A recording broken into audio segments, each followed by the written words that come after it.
ఓం నమస్తే. నేను మీ నలినమ్మను, కట్టర్ సనాతని డిఎన్ఏను. నేను ఇక్కడ మీకు కొన్ని పేర్లను చెబుతున్నాను. మీరు వీరి మధ్య ఉన్న సామాన్య అంశం అంటే సిమిలర్ ఫీచర్ ఏంటో చెప్పాలి. వీరందరినీ మాలగా కలిపి కట్టి భరతమాత మెడలో వేసింది ఏ దారమో కూడా మీరు చెప్పాలి. వీర సావర్కర్, విప్లవ వీరుడు భగత్ సింగ్, మదన్ లాల్ డింగ్రా, రామ్ ప్రసాద్ బిస్మిల్, అస్వతుల్లా ఖాన్, లాలా లజపతి రాయ్, ఇలా ఎందరో వీరులు భరతమాత కోసం ప్రాణాలు అర్పించారు. వీరి మధ్య ఉన్న సామాన్య అంశం ఏంటంటే వీరందరూ గొప్ప దేశభక్తులు. వీరంతా ఏ కాగడా వెలుతురులో స్వతంత్ర పోరాటమనే బాటలో నడిచారో ఆ కాగడా పేరే మహర్షి స్వామి దయానంద సరస్వతి. ఈ క్రాంతికారుడికి దురదృష్టవశాత్తు చరిత్ర పుటల్లో సరైన స్థానం లభించలేదు. ఒక యుగ పురుషుడు, విప్లవ కాంతి పుంజముకు సంబంధించిన అనేక నిజాలు మరుగున పడిపోయాయి. వాటిని వెలికితీసే ప్రయత్నంలోనే నేను ఈ వీడియోను చేస్తున్నాను. ప్రపంచానికి మీ యొక్క సర్వశ్రేష్ఠ వస్తువును ఇవ్వండి. దానికి బదులుగా ప్రపంచంలోని ఉత్తమోత్తమ వస్తువు మీకు లభిస్తుంది. ఓ ఆర్యావర్తమా, లే, మేలుకో, ముందుకు నడు. నూతన యుగంలోకి అడుగుడే సమయము ఆసన్నమయ్యింది. ఇలాంటి చైతన్యపూరిత స్ఫూర్తిదాయక మాటలు భారతావనిలో ఋషి మునుల పరంపరలో పుట్టిన శ్రీ మూల శంకర తివారీవి. ఇతడినే మనము స్వామి దయానంద సరస్వతి పేరుతో ఎరుగుదుము. ఈ మహర్షి ఈ పుణ్యభూమిపై పుట్టి 200 సంవత్సరాలు గడిచిన నేపథ్యంలో ఇతని జీవిత చరిత్రను స్మరించడం ద్వారా మన భరత జాతికి కొత్త ఊపిరులు ఊదినవారము అగుదాం. మన మహర్షి గురించి సర్దార్ వల్లభాయ్ పటేల్ సరిగ్గా చెప్పాడు. భారతీయుల్లో స్వాతంత్ర్యకాంక్ష రగలడానికి బీజం వేసింది స్వామీజీనే అని. 1857 సిపాయిల తిరుగుబాటును రచించిన మహాయోధుల్లో అగ్రగణ్యుడిగా వారిలో సమర్పణ భావాన్ని జాగృతం చేసింది స్వామి దయానందుడే అని ప్రభుత్వ పాఠ్య ప్రణాళికలో మనకు ఎక్కడా చెప్పబడలేదు. ఈ విషయం ఎందుకు దాచాల్సి వచ్చింది? వేదాల్లో పూర్ణ నిష్ణాతుడై సనాతన ధర్మం పట్ల సంపూర్ణ విశ్వాసము కల ఒక మహర్షిని హీరోగా సెక్యులర్ వాదులు ఎలా ఒప్పుకుంటారు? ఒకవేళ స్వామీజీ కనుక సెక్యులర్ అయి ఉంటే అతనికి చరిత్రలో తప్పక స్థానం లభించి ఉండేది. సరే, అప్పుడు కాకపోయినా కనీసం ఇప్పుడైనా నేను, మీరు అంతా కలిసి స్వామీజీ యొక్క నిజ చరిత్రను ప్రజలకు తెలియజేద్దాం. పిల్లలకు కథల రూపంలో మహర్షి గాథలను చెబుతూ పోతుంటే పాఠ్య ప్రణాళికలోని సిలబస్ను మార్చడానికి సర్కారు కూడా ప్రయత్నిస్తుంది. ఇప్పుడు నేను మహర్షి జీవితంలో జరిగిన ఒక చిన్న సంఘటన గురించి మీకు చెప్తాను.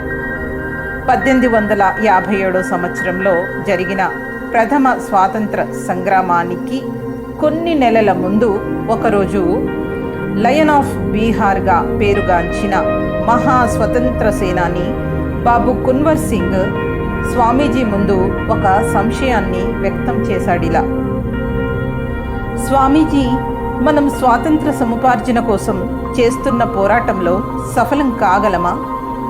అప్పుడు మహర్షి దానికి నవ్వి చాలా వినమ్రంగా, శాంతంగా చెబుతాడిలా: కున్వర్, భారతదేశం బానిస దేశంగా మారడానికి 100 ఏండ్లు పట్టింది కదా. ఇది స్వతంత్రం పొందడానికి కూడా సుమారు అంతే సమయం పడుతుంది. ఇది విన్న కున్వర్ మళ్ళీ అడుగుతాడిలా: స్వామి, అయితే మా ఆందోళనకు ఫలితం లేదా? మా బలిదానాలన్నీ వృధా అవుతాయా? దీనికి బదులుగా స్వామీజీ ఇలా అంటాడు: కున్వర్, స్వాతంత్రం అనేది అంత సులభంగా లభించదు.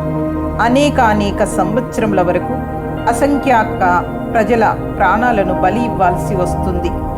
దీర్ఘకాలిక సంఘర్షణ అనే ప్రతిక్రియను భారత జాతి అనుభవించాల్సి ఉంటుంది. మనం దేన్నైతే ప్రారంభం చేస్తున్నామో దాన్ని ఇప్పటి వరకు ఎవరూ మొదలు పెట్టలేదు.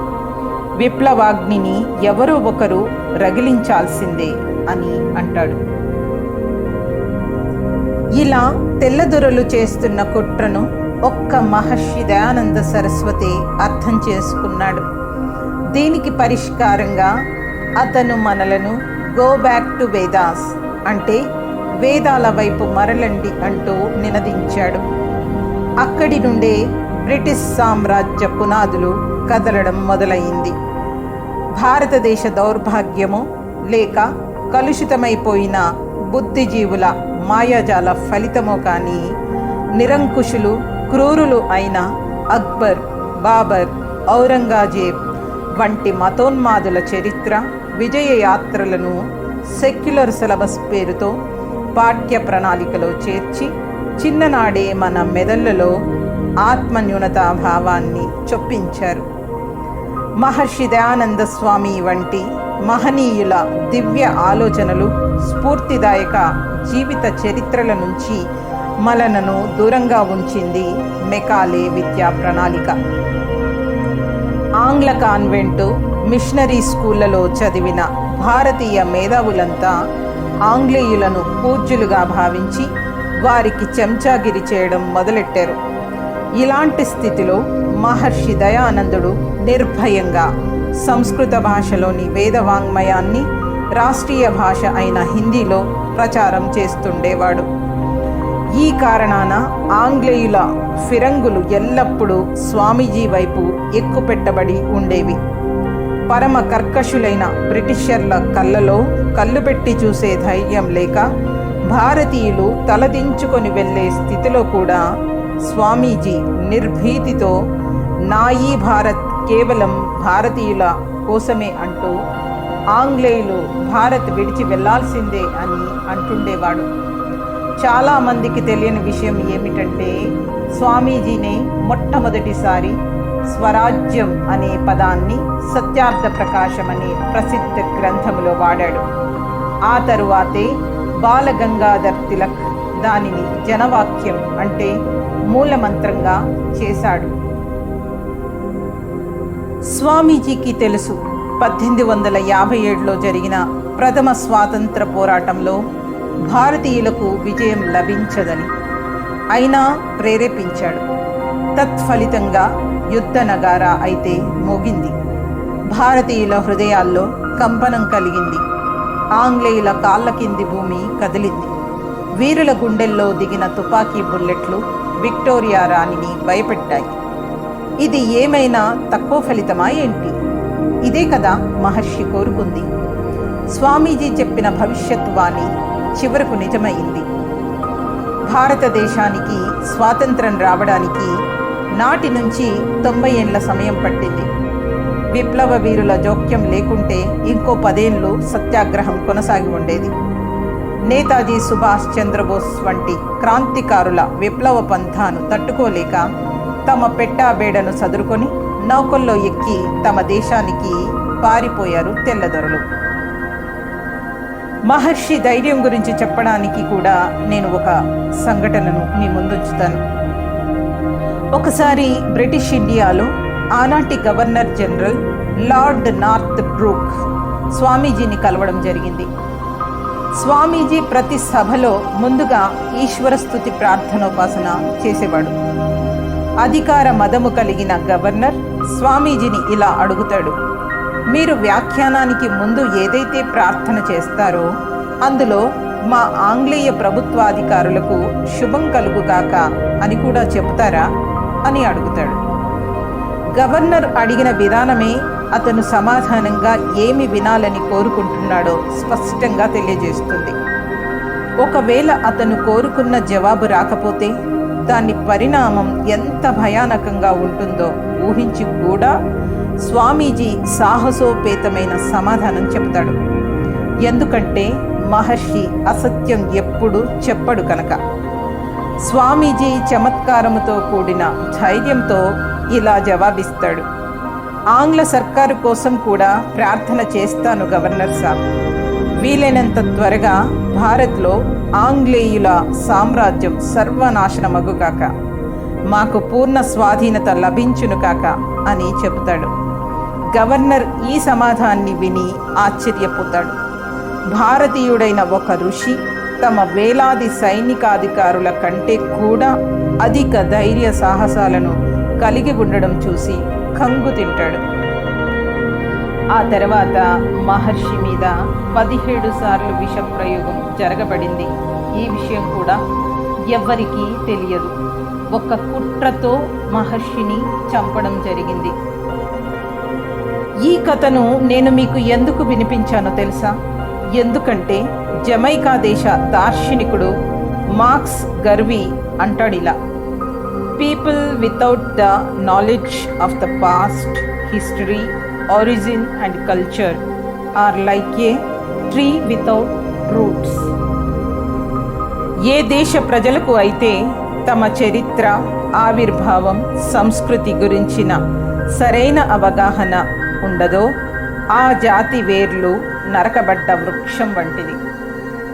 మనం అంటే భారతీయులం ఎల్లప్పుడూ చేప పిల్లల్లా జ్ఞానగంగలో ఈదుతూ జీవనాన్ని సాగిస్తూ వస్తున్నాం.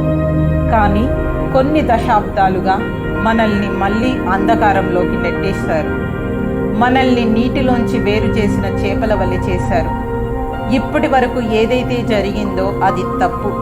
కానీ ఇక ముందు కూడా అజ్ఞానాన్ని మన ప్రారబ్ధం అనుకొని రాజీ పడడం అనేది ఏదైతే ఉందో అది ఇంకా పెద్ద తప్పు.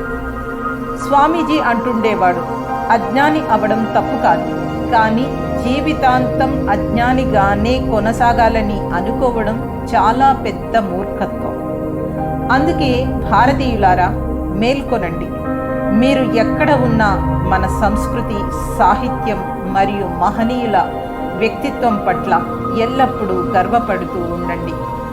మహర్షి దయానందుని 200వ జయంతి ఉత్సవాల్లో భాగంగా ఇలాంటి స్ఫూర్తిదాయక పోస్టులను సోషల్ మీడియాలో వీక్షిస్తూ, లైక్ చేస్తూ, షేర్ చేస్తూ పిల్లలకు వీటిని చూపిస్తూ ఉండండి. మన మహాపురుషులను సదా మన హృదయాల్లో జీవించి ఉండేలా చేస్తూ వారి నుండి నిరంతరం చైతన్య స్ఫూర్తిని పొందేలా ప్రయత్నిస్తూ ఉందాం. ఇంతసేపు ఓపికగా నా మాటలను విన్నందుకు ధన్యవాదాలు. వేదామృత తరంగిణి ద్వారా నేను చేస్తున్న సనాతన ధర్మ ప్రచారానికి సహకరిస్తున్నందుకు కృతజ్ఞతలు. మళ్ళీ ఒక కొంగొత్త విషయముతో మీ ముందుకు వస్తాను. అప్పటి వరకు సెలవు.